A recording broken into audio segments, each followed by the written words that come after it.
persecution, like, what was that like once you like publicly publicly stated that I'm not gonna. And what was that like? What was that? Did you actually have to like?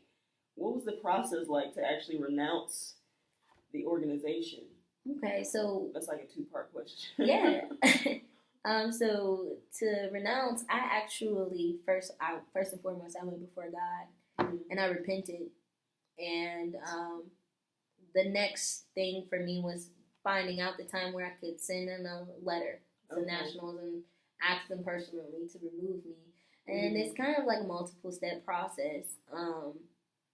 And I actually came forth to my chapter, and because I didn't talk to everybody, because relationships weren't even of that to feel comfortable, I went into our 50th anniversary group, which means like this is years and years and years of people who have crossed in this group, and I actually voiced some of my frustrations with it, and then also voiced the fact that I didn't believe that it was of God, and of course, anytime you go against the grain, you're going to get backlash. Right. I had people who flat out like wanted to cuss me out, flat out wanted to make me feel uncomfortable, wanted to manipulate my emotions when I was in their presence to make me feel a certain way.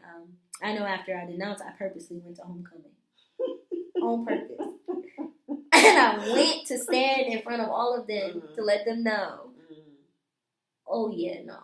Yeah. Like this isn't something God got me who gonna stop me. Right, like the power that I have to overcome this stronghold also makes me overcome the shame or anything that you're trying to make me. Shame. Yeah. The shame and the shame that you're trying to make me feel.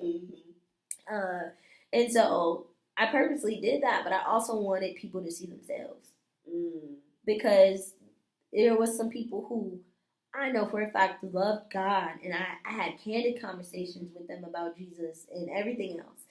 And then your response to me for walking away from something actually was like, hateful. Right. And you're a God-fearing person. So now you're completely contradicting, and you think this thing has no power over you?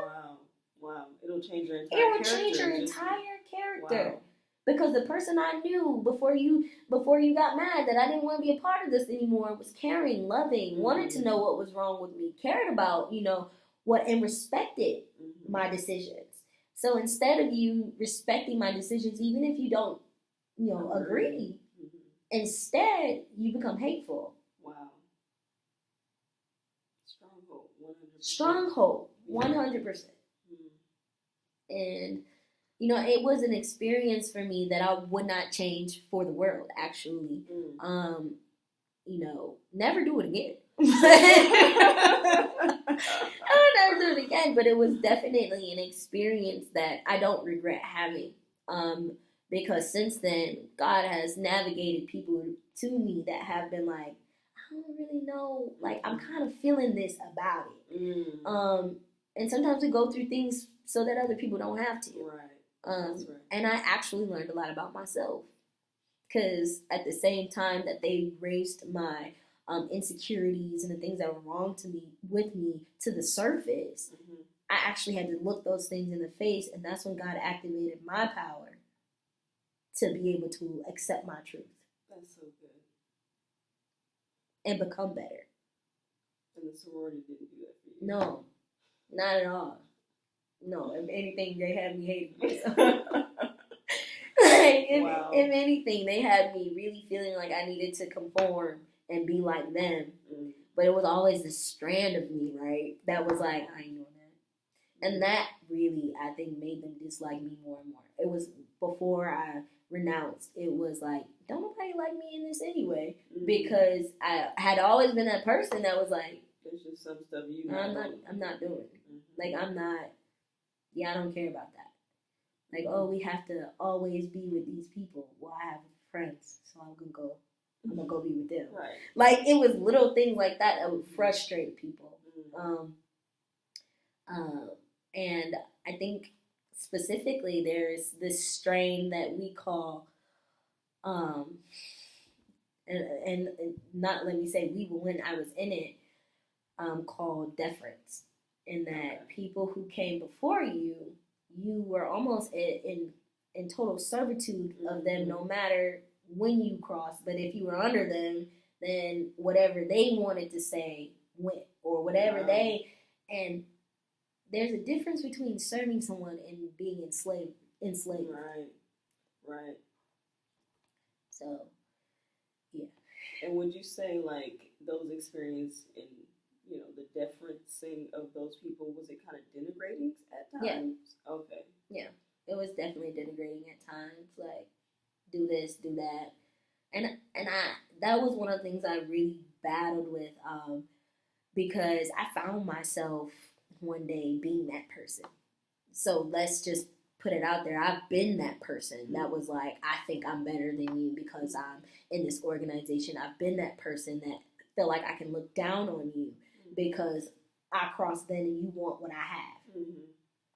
Instead of being that person, that I want, if it's so great and so special, I would want to hand this down to you. Wow. I would be willingly ready to handle with love, with so much, not with hate, tease. I don't know if you do you really qualify to be in this? What is the qualification?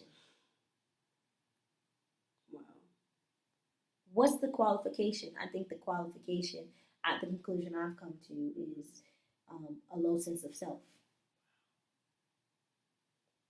Wow.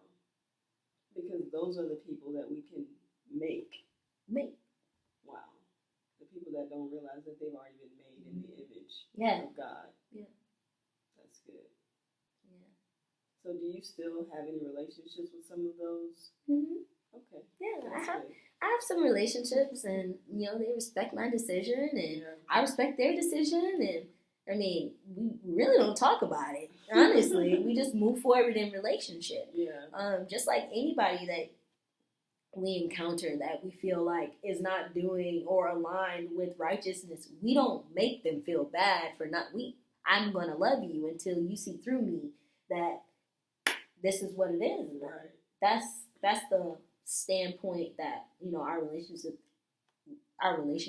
is at. Is there a lot of them? No. So there's definitely some people that won't talk to you. There's definitely people who are like, I will never talk to her ever again. Yeah. and it's not just in my past own organization. Yeah. It was other organizations that were like, why would you ever do that? Like, I'm like, what? Like, and which told me that there's a threat. Yeah. And a lot of people don't like when I make this statement, but ain't nothing divine about the 9.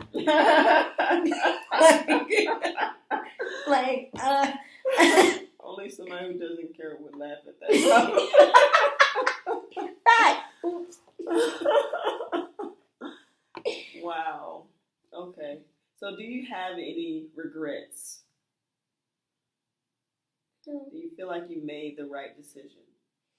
I believe I made the wrong decision. Yeah, I made the wrong decision. Do I regret the decision? No. Because it taught me a lot. You feel like you made the wrong decision to pledge? Yeah. Right. Okay. But you have no regrets in the experience. In the experience, it kind of just showed me. It was a glimpse of, do you know who you are? It was a glimpse of, do you know the power you have? Because a lot of people don't make it out of these situations themselves. Right. Wow. They come out pieces of themselves. And then they have to fill in the gaps. Wow. So it was definitely something. It was a unfortunate, empowering situation. Unfortunate, but empowering. Sort of like your book. Yeah. Yeah. Shameless plug. Shameless plug. New author. Pressure Yes. Doesn't Change Purpose. Make sure y'all pick that up. Available on Amazon. Yes. So last question that Mhm. I have for the viewers. What would be your advice to someone that is kind of on the fence about pledging? What would you share with them that would be helpful to them to make that decision? I would say ask yourself the why and be honest about it. Be honest, because there's more than one way to skin a cat. So if it's because you want to do outreach, start your own outreach organization if that's something you're passionate about. But be honest when you're asking, why do I want to do this? What benefit will it give me? And if you come up with, I still want to do this or whatever, I would say prepare yourself and fill yourself with the Word of God, because that's the one thing that's going to be able to hold you together or keep you or reaffirm you. Because I believe that you may be in a moment where you need to be reaffirmed. And also, be sensitive. Be very sensitive. If you feel like I'm in this moment and I don't know what I want to do, you shouldn't have to be overly convinced about something you're sure of. So if you feel like I'm searching out to figure out whether this is something I should do or not, we have instinct and we have mentalities where we go, I'm going to do this because I know like this is good. I'm going to do this. So if you're not feeling that, I would address that feeling of uneasiness. Why do I feel the need to get confirmation on something if I haven't already been told no in my spirit? That's good. And how about the people? This is like a part 2 now. Okay. So I found a question, but I'm thinking about those that are in the organization now, and maybe they're wrestling with it, and you probably know that they are. Like, what would be your advice to them, make that step, which is a huge step to decide to renounce? Like, what would be your advice to them? Do it. And it's going to be hard. It might be one of the hardest things you have to do. But I say do it because there's nothing more powerful than the power of God. Nothing more powerful than that. And He's not a God of lack or anything. So what you may feel like you may be missing, God is going to, magnify and do something completely different in that space. And I say that from experience, from walking away. I've never been so whole. Wow. I've never been, so provided for. I've never been, so seen.